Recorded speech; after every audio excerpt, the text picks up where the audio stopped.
I'm Owen, a specialist in dinosaur behavior. I've formed a unique bond with the raptors. Now, don't be jealous. Let me introduce you to the Metriacanthosaurus. Say that fast 3 times. This is another alpha predator that, while not as big as some of its cousins, tends to stand more upright. So I guess it has good posture while it's tearing you to shreds. George Lambert deals with speed. Considering all that entails, he often has his hands full. With claws and teeth and, tails.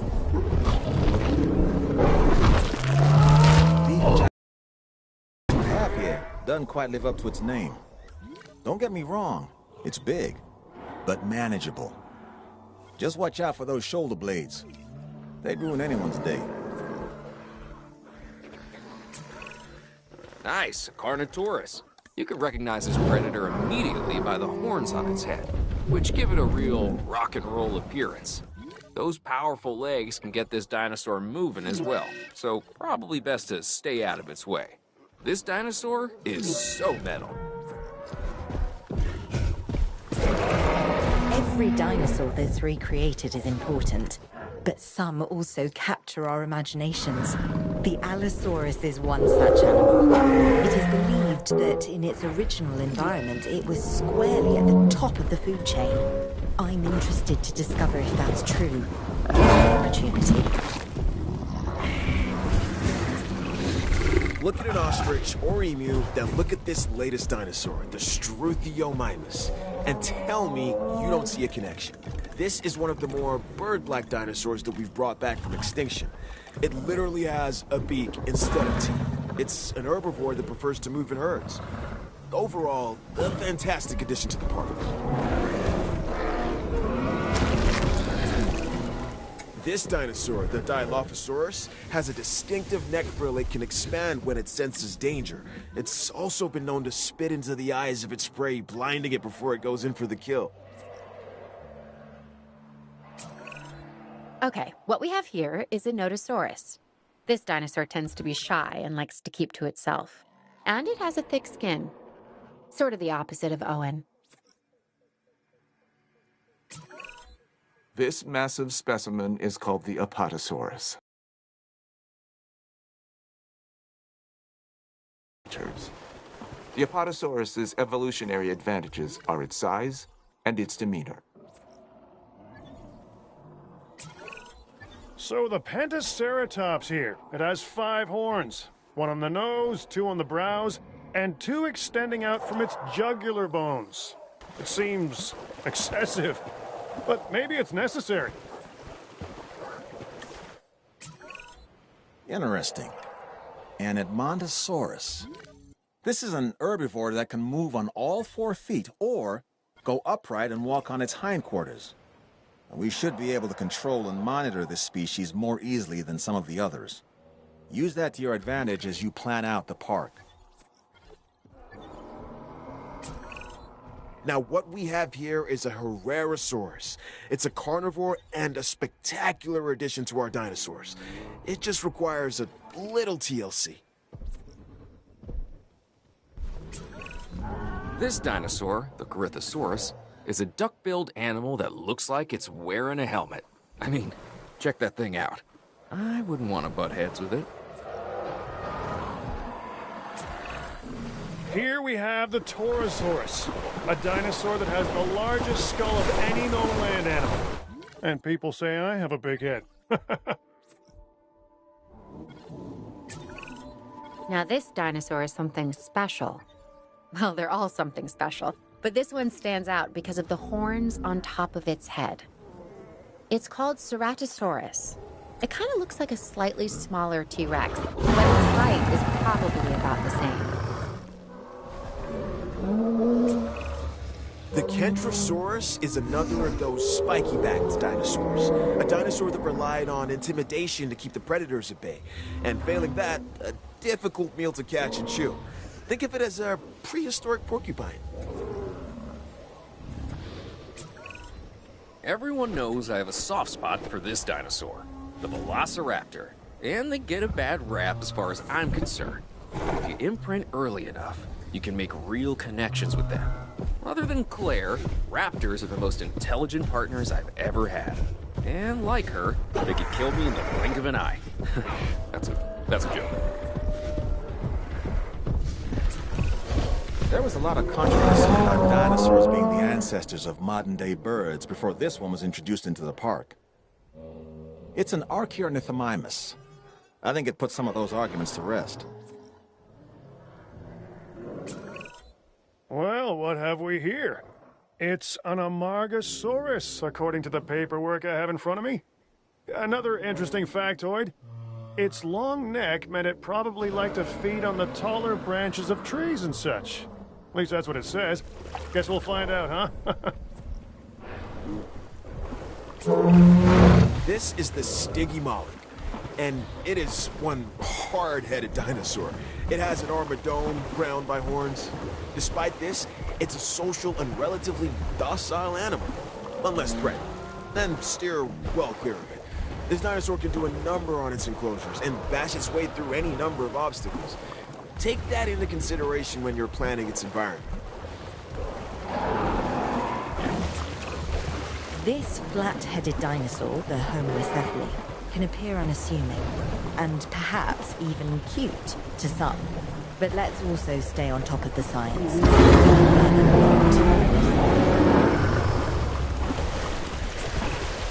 This duck-billed dinosaur is an Allosaurus. It was one of the last non-avian dinosaurs to go extinct. Until we resurrected it, that is. Now it lives to be studied and put on display. The Allosaurus is as it grinds away its teeth while eating, it has hundreds more that continually take their place. There's a lesson in there somewhere.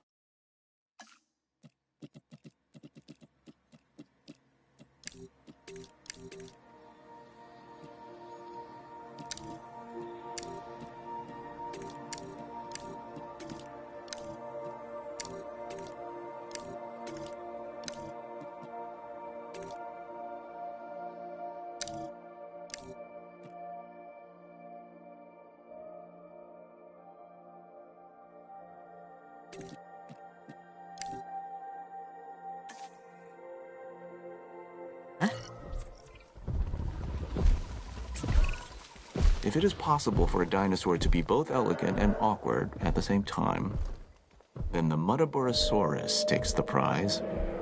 This is a large herbivore that should make for an excellent addition to our collection.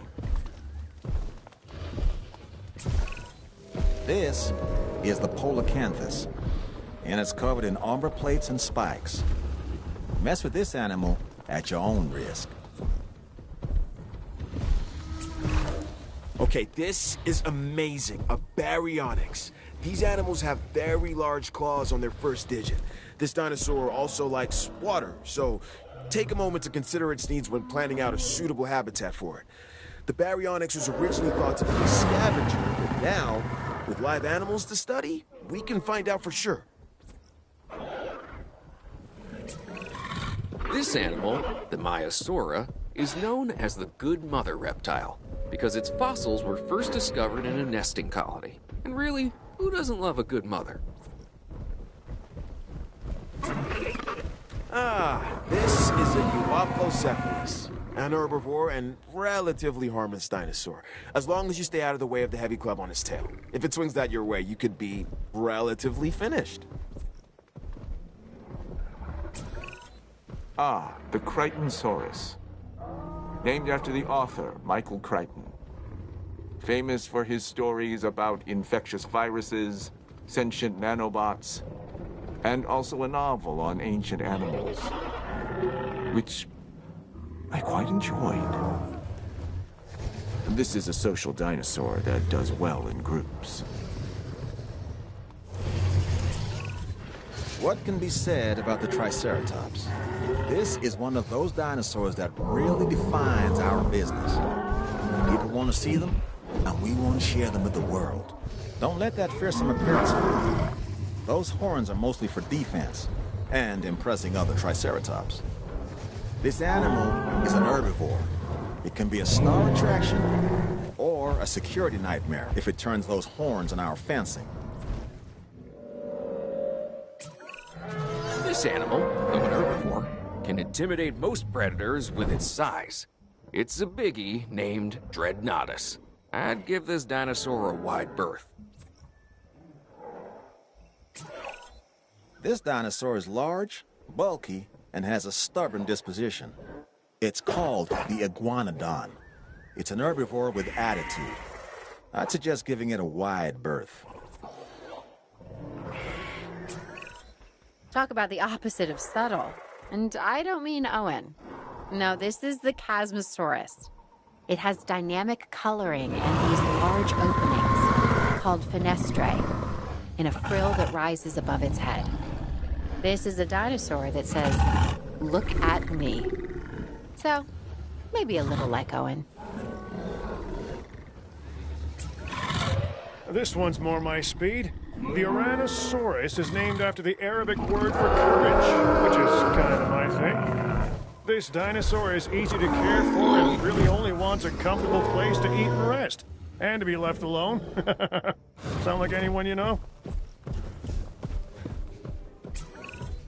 You successfully introduced a new dinosaur, a Proceratosaurus. This animal is instantly recognizable by the colorful crest on its snout. While smaller in stature than some of the other predators, it is not a dinosaur to be taken lightly, let me tell you. Another massive animal. The Diplodocus was once considered the longest animal that ever lived. And now, thanks to our extensive research, it's back. My task is to make sure we learn everything we can about this dinosaur. Your task is making sure these magnificent creatures can survive in the modern world. Right, the Sinoceratops, an herbivore that shares many traits with its more famous cousin, the Triceratops. This is a docile animal that you could make into a solid favorite with a little effort. Of course, we're all expecting more than a little effort, but I'm sure you get what I mean. Some of these animals present a real test of our abilities. Take, for instance, this latest dinosaur, the Gallimimus. It's an opportunistic omnivore that does best in groups. That alone isn't the problem, but the speed. Gallimimus is incredibly fast, which presents special challenges for the ranger teams tasked with monitoring them. Do you see any resemblance between the Nasutoceratops and modern-day cattle? Look closely at the horns and their relation to the eyes. It's clear to me that as we bring these animals back to life, the connections between the past and the present sharpen, and along with it, our understanding. This is what my science is all about. This dinosaur, the Styracosaurus, has huge horns and a large spike similar to a rhinoceros. It also has the personality to match. It's an herbivore and uses those horns and a beak to break into even the toughest of plants. This is a Cryolophosaurus, one of the more colorful members of the collection. It's a carnivore, so take the necessary precautions and don't let its looks deceive you. Personally, I don't think the Troodon gets as much respect as it should. It's one of those dinosaurs that seems like an evolutionary bridge, stuck in time and transition. The platypus of its day. And now, ours. It's also incredibly interesting to study and display, so make the most of this animal. It's dinosaurs like this, the Majungasaurus, that can really be a handful. It's short, stocky, and lives for the hunt. This is also one of the only dinosaurs we know of that may have engaged in cannibalistic behavior. Nothing like having your friends over for dinner. They call this the Ankylosaurus. I call it an armored ball of walking, breathing trouble. Still, some might call it charming, amusing, delightful. Each to their own. Okay, even I have to admit that this next dinosaur is impressive. The Spinosaurus is perhaps the largest of carnivores. Of course, I'll never get close enough to one to see for myself, but that's why I have you. What can I say? The Indominus Rex remains my most inspired creation. Nature can create a dinosaur, but only I can bring an Indominus Rex to life. To do so required a tremendous amount of research, gene mixing, splicing and manipulation, and, of course, determination. The end result is a hybrid dinosaur that is both beautiful and deadly. An alpha predator among alpha predators. So treat it with the care and respect it deserves. This is the Pachycephalosaurus, or thick-headed lizard in Greek, which is where it gets its name. Claire has accused me of being this dinosaur more than a few times. It's also an herbivore, so obviously she couldn't be more wrong. About me, I mean. First discovered in China, the Chunkylosaurus has distinctive twin plates that run along its back. And it can swing its spiked tail, called a dagamizer, like a massive medieval